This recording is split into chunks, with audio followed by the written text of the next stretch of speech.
l'efficacité est primordiale pour les entreprises et c'est souvent ce qui définit leur réussite.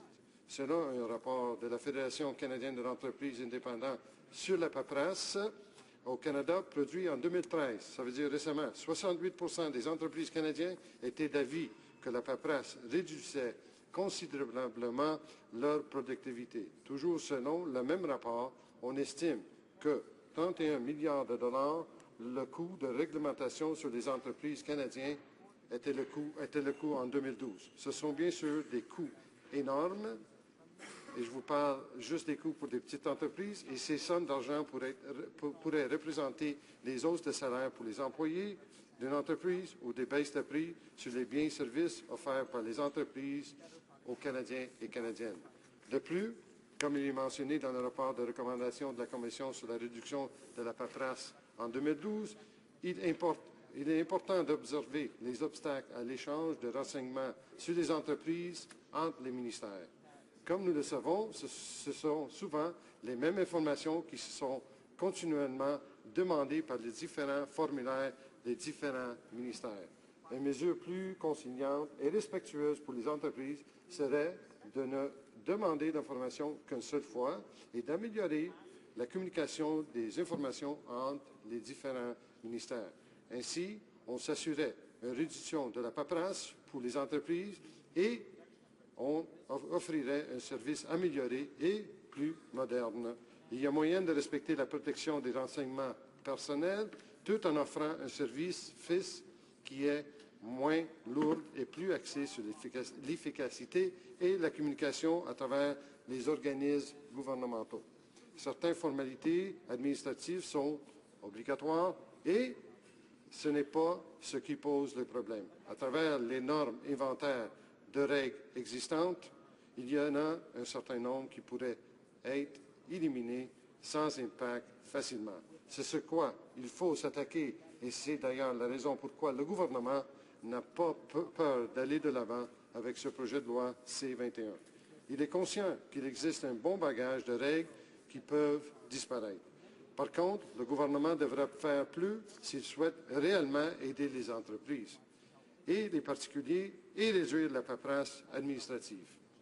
Il devra faire un plan beaucoup plus considérable et complet que celui que nous avons présenté avec C-21.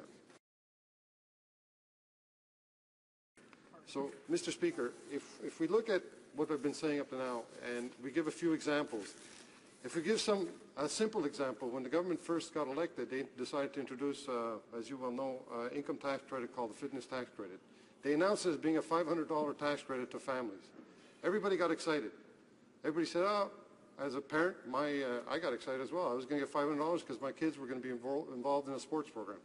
So there's big publicity and, you know, a lot of hoopla surrounding it. All of a sudden, we realized that it's a $500 tax credit that actually turns out to be, it's an $80 actually money in your pocket, but in order for you to get that tax credit, your kids have to be enrolled in a sports program, which is perfectly normal, but the sporting association, whether it's a profitable sporting association or not, if it's a school group, have to provide you with a receipt.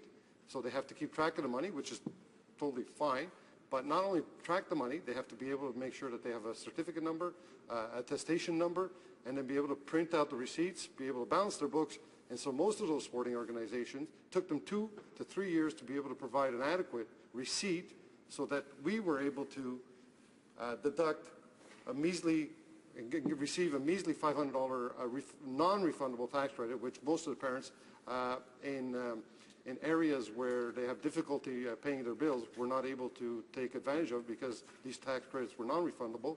The non-profit organizations, even the ones that were profit-oriented like sports camps or privatized, specialized sporting schools, were not able to generate the proper receipts. There were receipts that were returned by the tax department. So that was one example where this government, at the same time, with initiative to reduce taxes, actually increased the administrative burden, not just for individuals, but for all of the individuals. Then they also came out with this public transit tax credit, which again was a great initiative on paper. But even the the large transport companies were not able to generate receipts, so they had to change their software. They had to make sure that they had receipts issued in proper format. They went to an electronic format. My kids pay for their bus passes in an electronic way, but they got to sit there and wait for a receipt, and then they have to provide me with the receipt, and I have to be able to file it. If they don't find it, then they have to go back to the bus company and ask for a receipt, a proper receipt. So again, we're stuck with administrative challenges that perhaps the government only added one extra line on its income tax return, but created all sorts of paperwork for the people having to make sure that it responds to the criteria this government implemented. When it comes to other things, I can give you a whole bunch of examples with the Income Tax Act, but if you speak to any professional accountant, he'll tell you that the Income Tax Act has grown by more than 20% in just the last 5 to 6 years. And if you look at the size of the Income Tax Act, I don't even think they print it anymore. It's all it's so voluminous that it's not even possible to print it. I sit on the trade committee. Just a couple of examples that come to mind is we're hearing about how this government loves to sign free trade agreements. We're going to sign free trade agreements, but the biggest complaint is that the goods come in, and then all of a sudden they're stuck there because of the paperwork. So this government says, yeah, we're open for business for importing and exporting, but the biggest complaints we hear are the fact that the goods are stuck at customs, or they're having a hard time coming in, or like I said, or having a hard time getting. So, je voudrais juste en conclusion dire que le Parti libéral appuierait ce projet de loi visant à limiter le fardeau administratif que la réglementation imposée aux entreprises, mais nous croyons qu'il n'est qu'un petit pas et qu'il offre que très peu aux entreprises. C'est un projet de loi qui est bien en soi, mais qui est incomplet. Je demande donc au gouvernement de s'engager à aider les entreprises canadiennes avec des dispositions supplémentaires et de considérer les changements administratifs possibles qui pourraient améliorer le service aux entreprises. De plus, je crois qu'il serait utile de faire un réexamen de toute la réglementation qui est imposée tant aux entreprises qu'aux particuliers afin de s'assurer au bien fondé de chacun des règles. Chaque petite action qui sera portée dans le but de réduire la paperasse aura des impacts réels sur la productivité, l'efficacité des entreprises canadiennes. Nous devons nous mettre à la place des propriétaires des entreprises, des petites entreprises qui doivent incessamment remplir des formulaires et qui se heurtent souvent à des formalités administratives. Il faut alléger tout ce processus et le rendre beaucoup plus efficace. Merci, Monsieur le Président.